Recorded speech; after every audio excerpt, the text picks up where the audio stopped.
বাবারা ভাইরা, আজরাইল রূহ বের করে নিবে, খাতির কাউরে করে নাই। আজরাইল আপনার আমার রূহ বের করবে 100%। এতে কোনো সহায় বেটা, দূরে নাও, আরো দূরে নাও, আরো দূরে নাও, একটা হাত পাকাতে একটু বাতাস দিলে।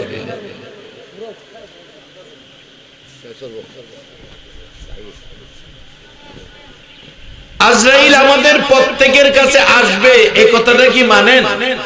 আমার কথা না, কোরআন বলছে ইজা জা আজালুহুম লা ইস্তাখিরুনা সাআতাও ওয়া লা ইস্তাকদিমুন।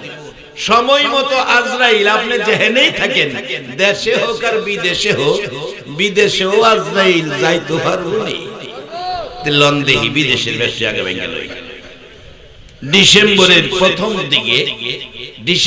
প্রথম দিকে নরসিংদী মাহফিল পার হইতাছি, জামু নারায়ণগঞ্জ। মাগরিবের নামাজ পড়ছি নরসিংদী, মাগরিবের পরে টেলিফোন আইছে, রিসিভ করলাম। কে? হুজুর আমি ইতালি থেকে বলছি। কি ব্যাপার? হুজুর আপনার ওয়াজ বাস্তব। কি বাস্তব? ইতালিতে একটা ছেলে আজকে মারা গেছে, আমাদের বাংলাদেশি, বাড়ি হইল বরিশাল বরগুনার মানুষ থাকতে পারেন, এটা ফেসবুকে আছে ঘটনা। বরিশাল বরগুনা বাড়ি।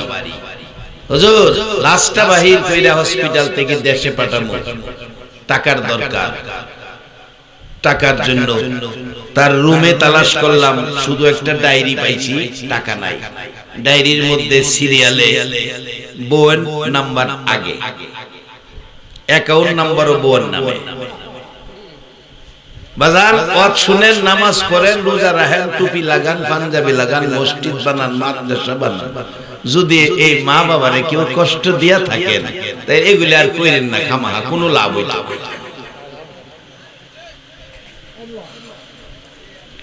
একবেলা আধাখানি জমি বেচে হুতের বিদেশ পাঠাইবো, টাকা শর্ট পড়ছে 20,000। মার একটা অলংকার আছে, এটা বিক্রি করে 20,000 পুরা করছে, বিদেশ গেছে।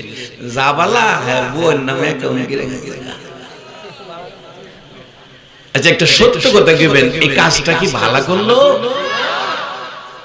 নামাজ পড়লে কি লাভ হইব? আল্লাহ কইছে ইয়া আইয়ুহাল্লাযীনা আমানু, ও পৃথিবীর ঈমানদার নর নারী, মাগো তোমারেও কইছে উরকাউ ওয়াসজুদু ওয়াবুদু রাব্বাকুম, রুকু সিজদার মাধ্যমে রবের ইবাদত করো, এটাই নামাজ। এরপরে বেহেশতে গেলাইবো, এই কথা কইছে না। এরপরে কইছে আফআলুল খায়রা, ভালো কাজ কইরো, নামাজি ভালো কাজ কইরো, বেহেশতে যাইতে চাইলে। নামাজ পড়া মা বাবারে বাদ দিতা না, নামাজ পড়া মা বাবার টাকা দিয়া বিদেশ যাইবা, বোন নামে অ্যাকাউন্ট কইরা যাইও বেহেশতে।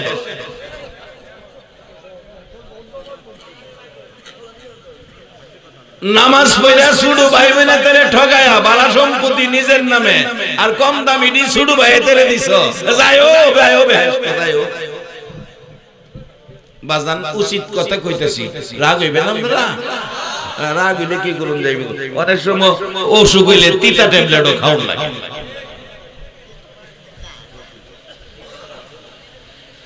হুজুর টেলিফোন ইতালি থেকে বিদেশ, টেলিফোন করছে, ডায়েরির মধ্যে বউয়ের নাম্বার।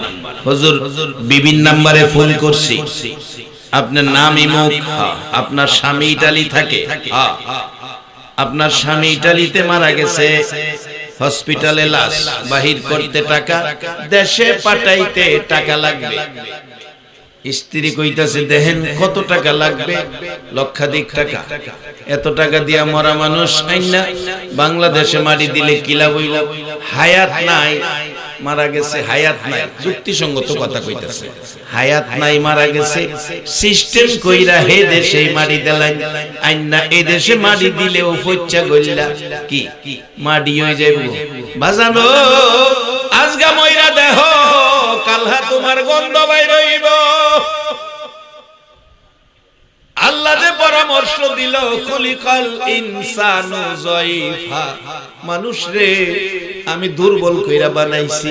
যদি জিগান কেন দুর্বল কইরা বানাইছি, আল্লাহ বলবে তুমি তো মইরাই যাইবা, মইরাই যাইবা, মইরাই যাইবা, এর লাগি দুর্বল কইরা বানাইছি। যদি বলেন কি দিয়া দুর্বল কইরা বানাইছেন, তাও কোরআনের মধ্যে আছে, ইন্না খলাকনাল ইনসানা মিন নুতফা, একবারে নিরস জিনিস দিয়া বাইঙ্গা কইলাম, নিরস জিনিস দিয়া বান্দা তোমারে বানাইছে। বাহাদুরি অহংকার তাকাব্বুরি কইরো না, বসো কোরআনের পক্ষে, তাইলে নিরস জিনিস কোরআনের পরশ পাইলে দামি হইতার। কেমনে দামি হয় বাজান, একটার পর একটা আইতাছে, মালিকের ইচ্ছা, সব আমার খেয়াল আছে, আমি সামনে আনতেছি। কেমনে দামি হয় একটা বাস্তব ঘটনা কই। বাবারে মাটি দিছে, বাবারে মাটি দিতে যায়া 1.5 গজ কাপড় বেশি হইছে, এই কবরস্থানেই মনে করেন মাটি দিছে, 1.5 গজ কাপড় বেশি হইছে, এটা ঘরের মধ্যে তুইছে, রাত্রে ফুলাই ঘুমে তুইটা দেহে সাদা কাপড়। মা গো বাবা দিবাইতে, মা কই কস কি কহ, ওই যে করে না বাতি জ্বালায় দেহে ওই সাদা কাফনের 1.5 গজ বেশি হইছে নিডা। মা গো আমার ভয় করে, আমি বাতিটা নিবাইও না, মা আমার ভয় করে, ভয় করে। যে কাপড়টা ভয় করে এটা আপনার আমার প্রত্যেকের গায়ে লাগাইবনিও। বসেন, কয়দিন আর এই জমিনে বইয়া থাকবেন এই গ্যারান্টি নাই। এই যে কাফনের কাপড়টা সহালুইটা মা মসজিদে ভাড়াই দিছে, মসজিদের ইমাম সাহেব এই কাপড়টা দিয়া 2টা কোরআন শরীফের গিলাপ বানাইছে। আরেক বেটা জুমার দিন একটু আগে গেছে, সময় কাটানোর জন্য কোরআন শরীফ টান্দা নামায়া গিলাপটা খুললা গিলাপটা থুইতে চাইছিল, ফ্যানের বাতাসে নিয়া এই গিলাপটা ফাও লাগাইছে। একটা সত্য কথা কইবেন, কম দামি কাফন কোরআনের সাথে থাকার পরে, এই কোরআনের সাথে থাইকা যে গিলাপটা কাফনের কাপড় ফাও লাগার পরে, এই যে ব্যক্তি কোরআন পড়তে ছিল, হ্যাঁ কাপড়টার মাঝে সুমা দিছেনি, কাফনের কাপড়টা সুমার উপযুক্ত হইছে কার সাথে থেকে? আরে নবী আমদারে এই 2টা জিনিস তো দিয়া গেছে, তারাকতু ফিকুম আমরাইন লান তাদিল্লু মা তামাসসাকতুম বিহিমা কিতাবাল্লাহ ওয়া সুন্নাত রাসূলি। আমি চলে যাব, 2টা জিনিস আমি তোমারে দিয়া যাব, এই 2টা জিনিসের ছায়ার তলে যারা থাকবে তারা জিবরাইল ফেরেশতার চেয়ে দামি হয়ে যাবে। কেমনে দামি হইব? আইতাছে সামনে, জিবরাইল ফেরেশতার চেয়ে দামি। সুন্দর ঘটনা, কোন দলের মৌলবীরা অস্বীকার করতে পারবে না। আইতাছি সামনে, জিবরাইলের চেয়ে দামি যে কেমনে। আসুন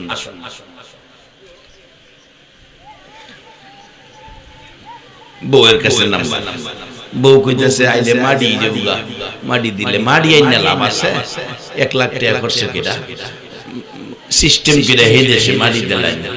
যুবকটা বলছে হুজুর নিচের সিরিয়ালে দেখি ভাই বোনদের নাম্বার, টেলিফোন করলাম ভাইদের কাছে, তোমার ভাই মারা গেছে ইটালি।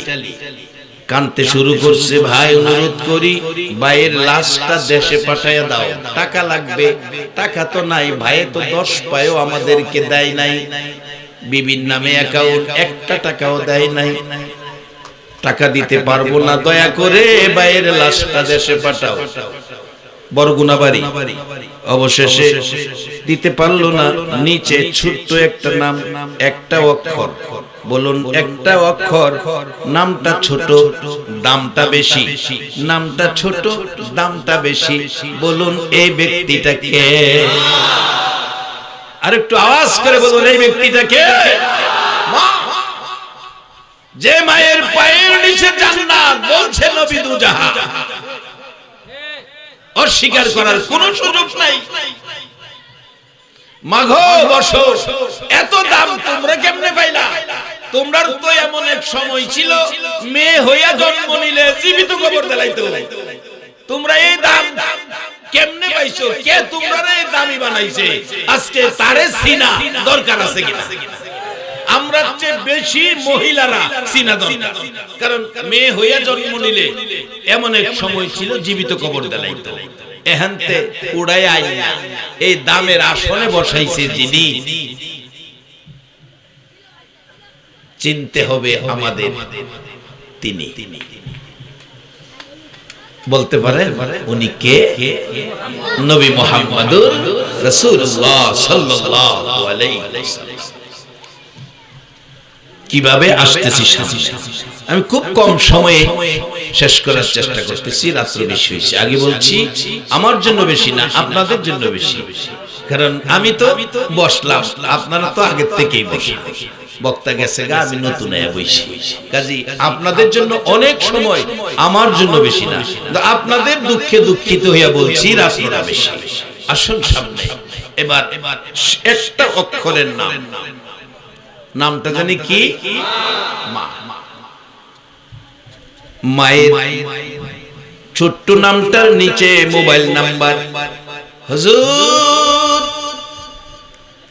টেলিফোন করেছি, মা টেলিফোন ধরছে, মোবাইল করেছি, মোবাইল রিসিভ করছে, শোনা যায় এই নাম্বারে, মার নাম্বারে যিনি রিসিভ করছে কাঁদতেছে, কঠিন কান্না কাঁদতেছে।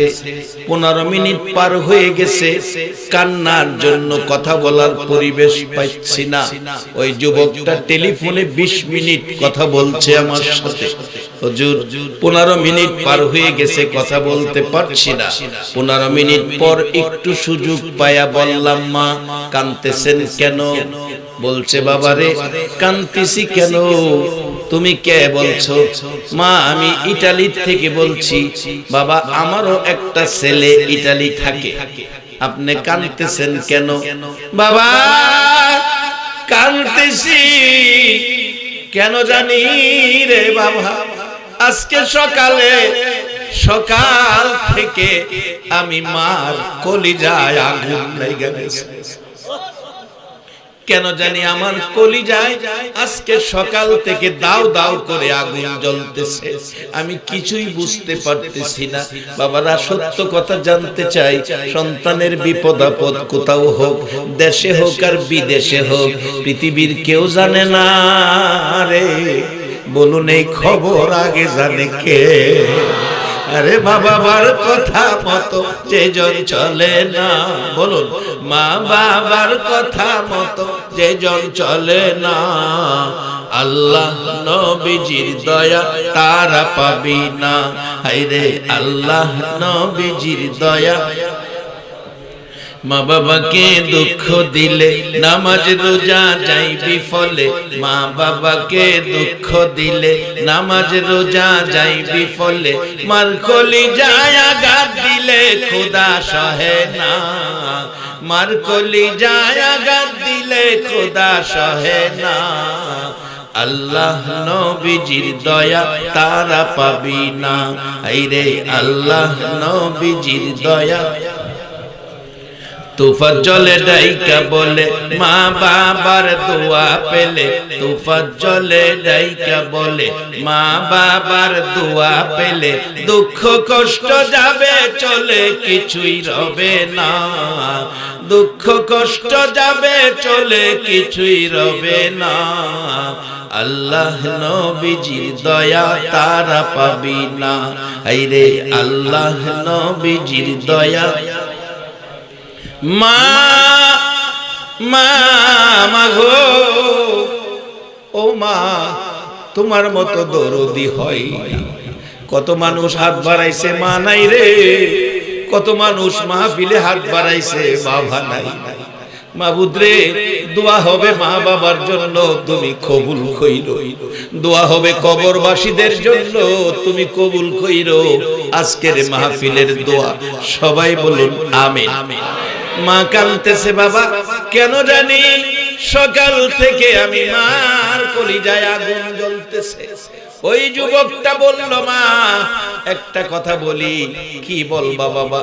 মাগো তোমার কলিজায় আগুনের কারণ তোমার ইতালির ছেলেটা আজকে সকাল বেলা মারা গেছে।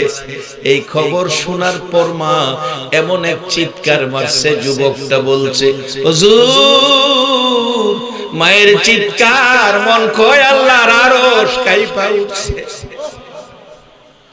অবশেষে মা কাঁদতেছে আর ডাকতেছে, বাবা গো আমার ছেলের লাশটা দেশে পাঠাও, দেশে পাঠাও, টাকা লাগবে। আমার কাছে তো টাকা নাই, ছেলে তো আমারে টাকা দিছে না।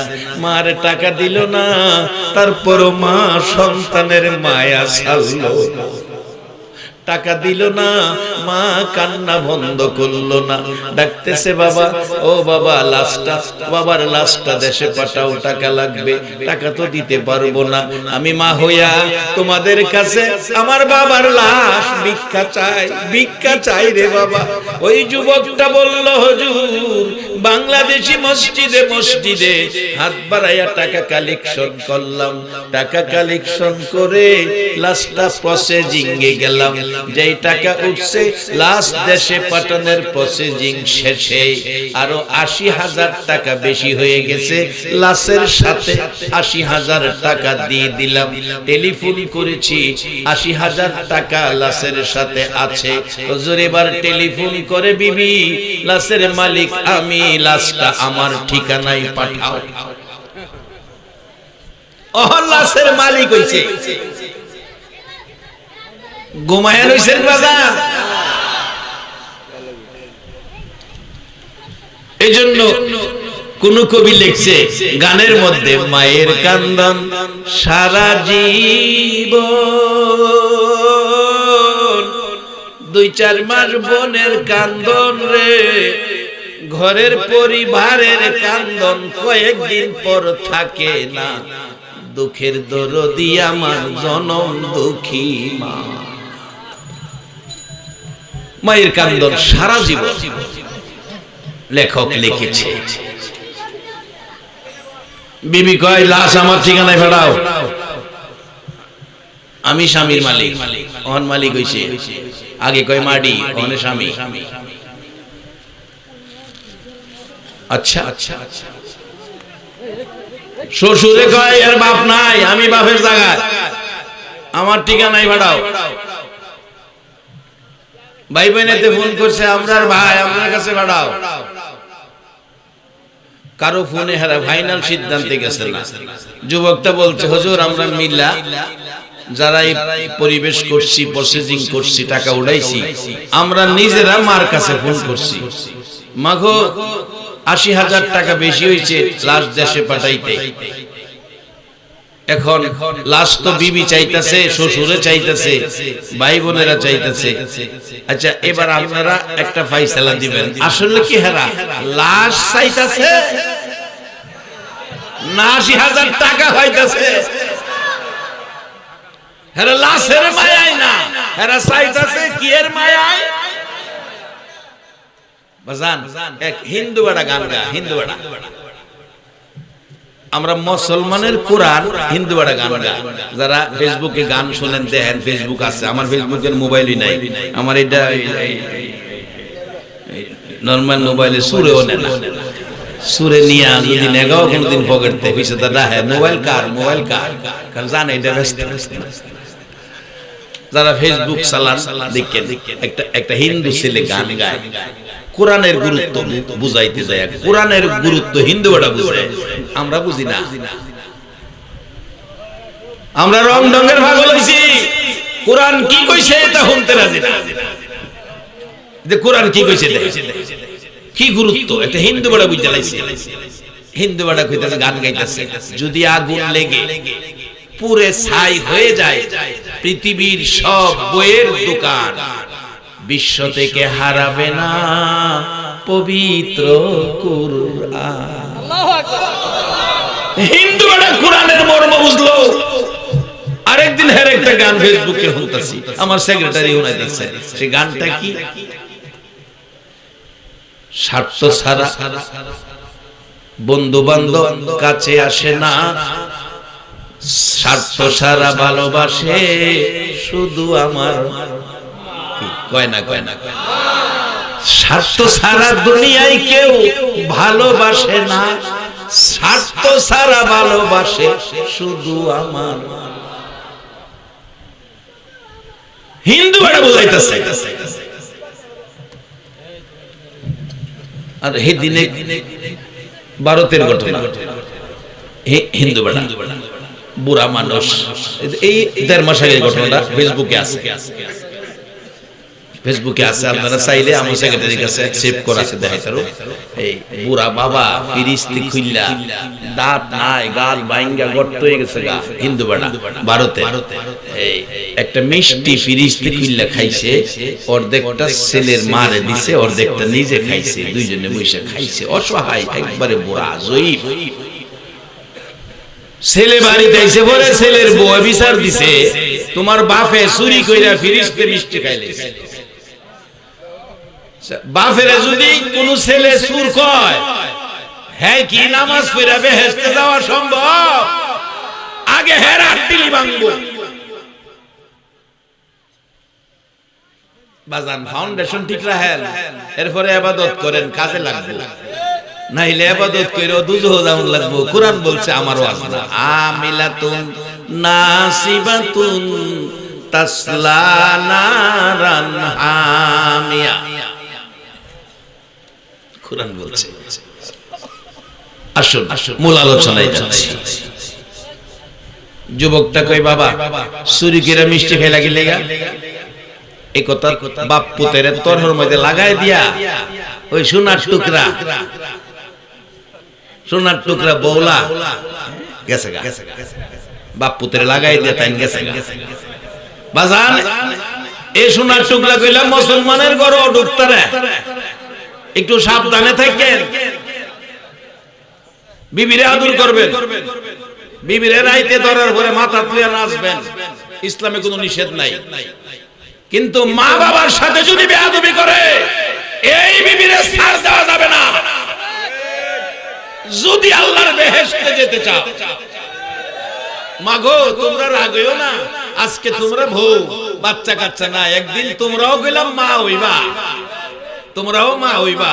তোমরা যদি তোমার শ্বশুর শাশুড়িরে কষ্ট দাও, তাহলে তোমার কপালও এই কষ্ট লেখালো।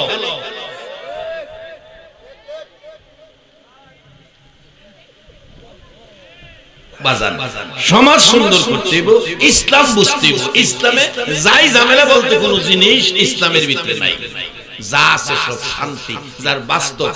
আপনারা যে বৈশা রয়েছেন, মিথ্যা কথা কইেন না। এই গভীর রাতে ঈমানি শক্তিতে কথাটা বলবেন। আপনাদের কাছে কি অশান্তি লাগে? কারোর সাথে কারো কোনো তিক্ততা আছে? ধাক্কাধাক্কি, হিংসা? অতলি মানুষ যদি বাজারও থাকতেন, কয়টা তরাতরি যত কোনো হইল, এই মেয়ে দেখো না, তুমি আমার ভাবা ভাড়া মারছো, দেখবেন অনর্থক একটা ধাক্কাধাক্কি দিলে। এই যে বইরিছে, এই নমুনায় বোঝা যায় আপনারা জান্নাতে যাইবেন। কারণ জান্নাতের ভিতরে কোনো তিক্ততা নাই, জান্নাতের ভিতরে অহংকার নাই, জান্নাতের ভিতরে দলাদলি মারামারি নাই, শুধু শান্তি আর শান্তি। আজকের নমুনাই কয় আপনারা জান্নাতি হয়ে যাবেন।